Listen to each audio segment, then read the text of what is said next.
매일 아침 8시 미국 ETF 연구소입니다. 오늘은 금요일 미국 시장 주간 정리 시간이에요. 이번 주는 정말 굵직한 이벤트가 가득했던 한 주였습니다.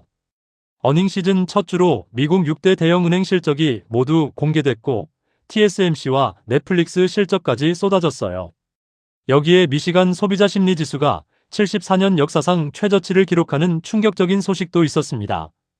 오늘은 이번 주 시장 흐름을 정리하고 장기 투자자 입장에서 어떤 인사이트를 가져갈 수 있는지 하나씩 말씀드릴게요. 이번 주 가장 중요한 세 가지 흐름을 짚어볼게요. 첫 번째, 미국 빅뱅크 어닝 시즌 결과입니다. 이번 주 월요일 골드만삭스를 시작으로 JP모건, 시티그룹, 웰스파고, 모건 스탠리, 뱅크 오브 아메리카까지 미국 6대 대형은행의 1분기 실적이 모두 발표됐습니다. 전반적으로 예상을 웃도는 양호한 실적이었어요. 특히 투자은행 부문에서 M&O와 IPO 수수료 수익이 강하게 나왔고 이자 이익도 기대치를 충족했습니다. 대출 연체율도 아직 크게 오르지 않아 미국 가계와 기업의 재정 건전성이 유지되고 있음을 보여줬어요. 일부 은행들은 배당 확대나 자사주 매입 가속화 계획도 발표하면서 주주환원 의지를 보여줬습니다.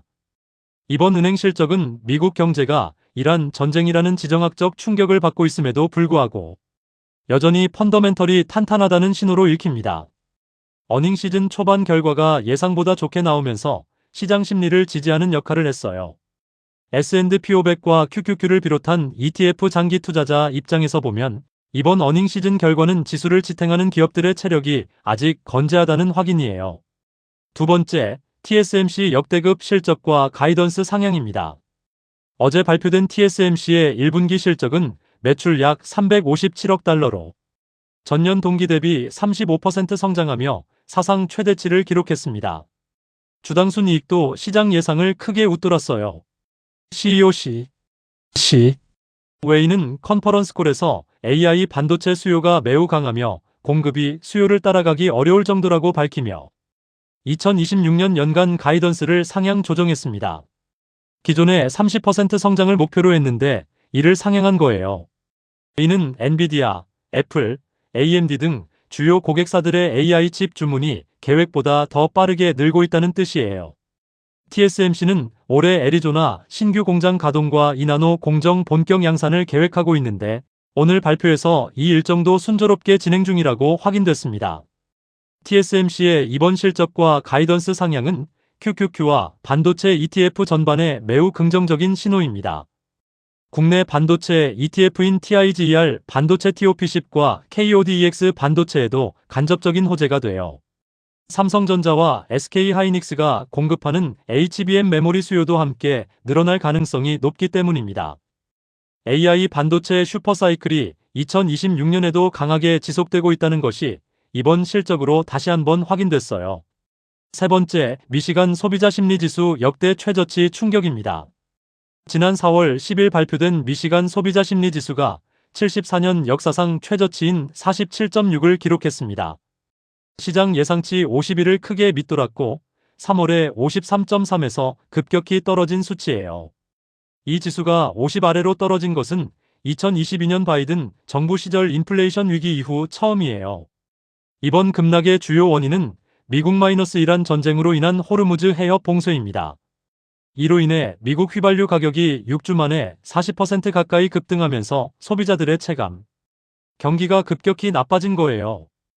1년 후 물가 전망도 3.8%에서 4.8%로 1%포인트 뛰어올라 연준의 금리 인하 기대감에도 찬물을 끼얹었습니다. 이 수치는 연령, 소득, 정치 성향에 관계없이 전 계층에서 고르게 나타났다는 점에서 일시적인 심리 위축이 아닐 수 있어요. 소비자들의 1년 뒤 사업 경기 전망도 20% 가까이 급락했고 개인 재정 상황 평가도 11% 하락했습니다. 이는 소비 지출 위축으로 이어질 수 있어 미국 경제의 하방 리스크가 된다는 점을 장기 투자자도 인식해야 합니다. 그렇다면 이번 주 전체 흐름을 장기 투자자는 어떻게 봐야 할까요? 서로 상반된 두 가지 신호가 공존하는 한 주였어요. 기업 실적은 좋은데 소비자 심리는 역대 최악입니다. 이런 괴리가 나타날 때 단기적으로 시장은 변동성이 커질 수 있어요. 하지만 역사적으로 기업 실적이 뒷받침되는 한 소비자 심리 위축은 일시적인 경우가 많았습니다. 2022년에도 소비자 심리 지수가 급락했지만 S&P 500은 이후 회복하며 사상 최고치를 경신했어요.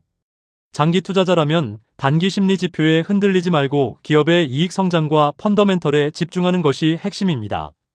매달 꾸준히 적립식으로 ETF를 매수하는 투자자에게 이런 변동성의 시기는 오히려 평균 매입, 단가를 낮출 수 있는 좋은 기회가 됩니다. 이번 주도 흔들리지 않고 원칙을 지켜주신 여러분, 정말 잘하고 계십니다. 다음 주 월요일 아침 8시에 찾아올게요. 구독과 좋아요는 큰 힘이 됩니다. 감사합니다.